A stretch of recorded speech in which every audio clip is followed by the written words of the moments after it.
All right, well, good morning and happy Halloween to all of you. Right now it is 8:30 in the morning, and like I said yesterday, I was not going to record this right after the game. My friends came over. We had a good time watching the game. We ate, we drank, we had a good time. We watched the game. It was terrible. We didn't enjoy watching the game, but it was late, and I said, you know what? No one's probably going to want to hear me complain about this team at 12 a.m. So let's get into it. It's going to be a very different type of recap video, and I'm going to tell you why. So make sure you guys stick around because this is not your normal recap. Just going to glance at the stats. Tua 261 and the interception. Achane 14 carries, 67 yards. Moving to receiving, Waddle 6 for 82. We'll talk about that. Dulcich 5 for 49. Malik Washington 3 for 48. And the fumble. Achane 6 receptions, 39 yards. Nick Westbrook-Akine, 2 for 22. Taj Washington, 1 for 11, and the fumble. Moving over to the Ravens, Lamar, 204 yards, 4 touchdowns. Derrick Henry, 19 carries, 119 yards. Receiving for the Ravens, Zay Flowers, 5 for 64. Likely, 3 for 60. Kolar, 2 for 23 and a touchdown. Mark Andrews, 2 for 22 and 2 touchdowns. And Rashad Bateman, 2 for 13 and 1 touchdown. So, let's talk about it. And I posted something on my community tab last night during the game, or right after the game. I posted during the game, I said, this will be a fun recap video, see you guys tomorrow morning. And then after the game was over, I said, I've always tried to be optimistic, tomorrow's video will be different. And I had 2 of you guys comment. Finn's fan, shout out to you. He said, I've always appreciated you for keeping it real, but I'd like to hear your true thoughts on this team. No PG, just raw. So that's what we're going to do. Now, we are going to talk about the game a little bit, and we're going to talk about a series of events that happened to the Miami Dolphins, which was Taj Washington fumbling inside of our own 20-yard line. Ravens score a touchdown off of that. Turn it around. We drive down the field, 4th and 1, false start, go to kick the field goal, miss the field goal. Great, right? You see Mike McDaniel on the sidelines for the first time in his whole tenure as head coach actually get mad at a player that we've seen, right? I don't know if he does it behind the scenes, but he was pissed. He was really upset at Larry Borum. But, newsflash, Mike McDaniel, Chris Greer, Stephen Ross, when you go out there and you sign guys like Larry Borum or like Cole Strange, in big moments they crumble, and we see it all the time with these guys. You wouldn't see that happen with Teron Armstead. You really wouldn't see that happen with Connor Williams when we had him. You wouldn't see that even happen now with Patrick Paul. When we had good offensive linemen in those games, Robert Hunt, you wouldn't see those things happen, but you decide to save your money. You decide to go get older guys that can't stay healthy, or you decide to stick with Austin Jackson, who can't stay healthy. Now you have 2 backups in there, and it's just clear. It's so obvious what's going to happen. And now let's talk about the worst call. One of the worst calls I've ever seen, a tripping call on Ollie Gordon. We're going to dive a little more into that. If you think that was a tripping call, go rewatch it. His feet just get swept out from under him. He slips, falls, doesn't, sprawl his legs or kick his feet to trip the defender. The guy jumps over him, and it was, he did not impede him at all getting to the quarterback.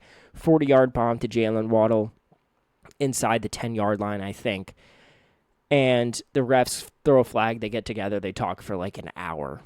Well, let's get into the mind of the refs here. Well, the Miami Dolphins, they actually might have a shot at this thing, but I can't, man. I put my life savings on it, on the Ravens, and the FBI might investigate me, but we need to throw a flag here. Well, it looked like a trip. Yeah, let's call it a trip.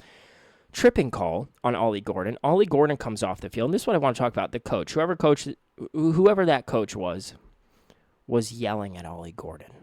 Now, I understand tough coaching, and I understand when a coach yells at you, it just means he cares, right? But you saw Ollie Gordon, if you were watching that game, they showed him on the sidelines. He was spazzing out. And even the announcers were like, they showed him getting yelled at. They're like, well, maybe that's why. First off, to that coach, you don't do that. You know ball, you're an NFL coach. Your head coach knows that wasn't a tripping call. Everyone at home knows that wasn't a tripping call. I know that wasn't a tripping call. You, watching this, knows that wasn't a tripping call. You don't do that, man. You don't do it. You just don't. He's a rookie. You don't do it. And Then we're going to talk about Jalen Wright being a healthy scratch. Ollie Gordon gets hurt, and now you only have Devon Achane. So whoever is, Mike McDaniel, why are you healthy scratch on Jalen Wright? And now poor Devon Achane has to be the only running back, given we ended up having to pass the whole second half because our team sucks. But let's get into it. Whose fault was it? Whose fault was it? Let's look at the first half. I'm sitting there here at home, and I talk to my friends. I say, if you look at the yards, you look at the time of possession, you look at the first downs, who's winning this game? Well, the Miami Dolphins should be winning this game. They're winning in every category. Well, no, they're not. They're not winning this game, right? Because this team is not good. The defense did what they had to do, honestly. Like, yeah, they scored a touchdown early off the Taj Washington fumble, but they got the ball inside our own 20-yard line. They're going to score a touchdown there. The Dolphins wouldn't be able to score a touchdown there. They scored a touchdown there. Defense did what they had to do. Derrick Henry was just a ghost in the first half. Lamar really wasn't looking like Lamar in the first half. And going into halftime, you're like, okay, the Dolphins have a shot, but we continue to not be able to make halftime adjustments. The Ravens made the adjustments, and they came out there and they kicked our you-know-what. They did. They did. It was so obvious, and I usually watch the post-game press conferences, but I didn't watch it because I know Mike McDaniel's going to say, oh, that loss sucked. It just hurts when you shoot yourself in the foot. We can't win games when you lose the turnover battle. Can't win games with these self-inflicted wounds. Tua is probably going to say something like, the offense just didn't played well, but we couldn't get the job done. Defense is going to say, played well in the first half, but we didn't play well in the second half. Clear as day. But when we look at the Atlanta Falcons game, that was the biggest fluke game ever. I think that the Atlanta Falcons just overlooked the Dolphins. The Dolphins just went out there, played good football, won that game. The Falcons just weren't checked in that game. So now the Dolphins sit here at 2-7. You play the Buffalo Bills next week, and you're going to lose that game. You're going to be 2-8, and you're going to go play the Commanders. You're going to be 2-9 going into the bye week. Now, can someone get fired? I think if they get fired, it has to happen today. Like I said, right now it's, almost 8:40. So far, no one's been fired. If someone gets fired, I'll make a video on that. But when you're looking at that game last night, people are wearing bags over their head. Your team's getting booed off the field, and Tua comes out and says, because I did see a clip, he comes out and says, yeah, on that 4th and 1, it was hard because the Ravens fans were making it loud in there. Stephen Ross, what are you doing?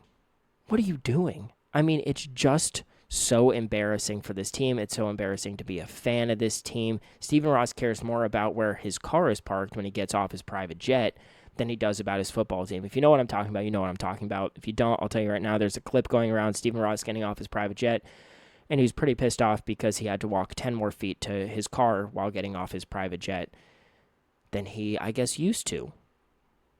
Come on, man. If you cared as much about this team as you do about that car, we wouldn't be in this situation.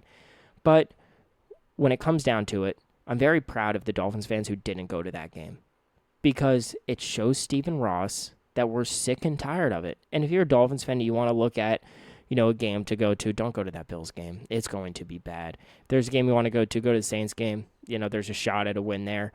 But this is a 2-3 win football team, just like how I said a few weeks ago. I did not think that our win would come against the Falcons. I thought, okay, maybe we beat the Saints and we'll probably beat the Jets.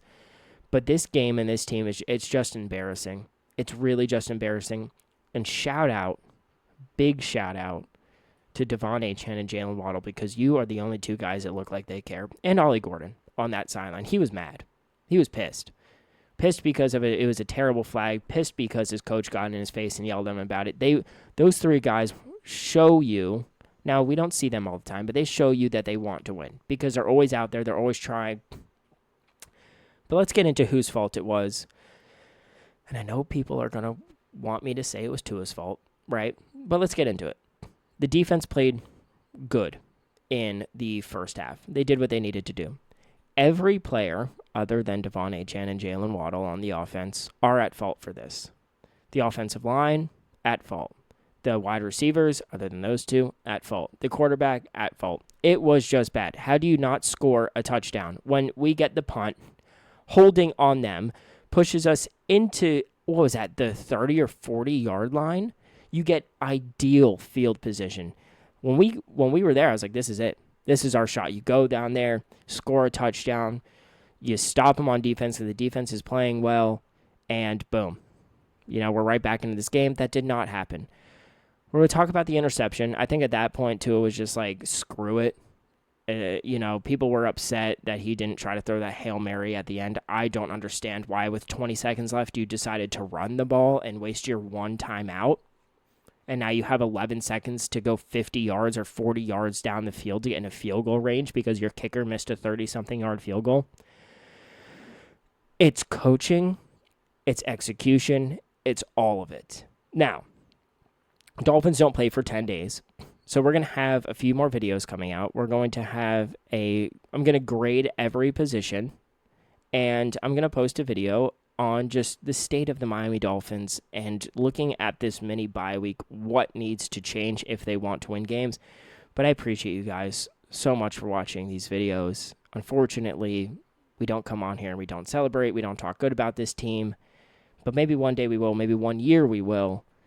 Have a good Halloween. Enjoy your time. Be safe. And I'll see you in the next one.